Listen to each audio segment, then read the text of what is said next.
Getting a new iPhone or iPad is easy with Quick Start. You can sign in, use iCloud to transfer all your apps and data from your previous device, and pick up right where you left off. Before you start, make sure your previous device is connected to Wi-Fi with Bluetooth turned on. Having a recent iCloud backup will speed up the process. During setup, both devices will be occupied for several minutes, so keep them near each other and connected to power.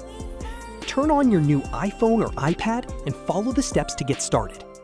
When prompted, place your previous device next to your new one. Then follow the steps on your previous iPhone, including scanning and animation with the camera.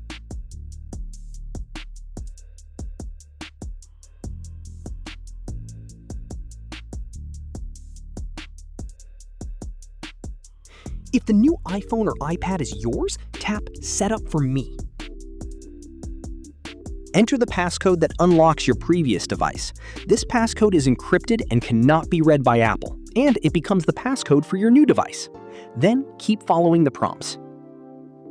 When the Transfer Your Data screen appears, you have two options.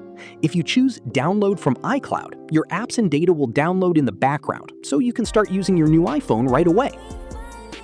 If you choose Transfer from iPhone, you'll need to wait for the transfer to complete on both devices before you can use them.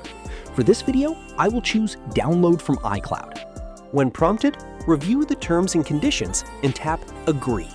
Your previous device will automatically create a new iCloud backup, and your apps and data will be restored to your new iPhone.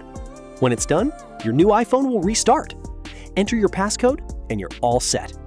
Apps and data will continue to download in the background while you're connected to Wi-Fi. Easy and fast. Don't forget to like and follow for more.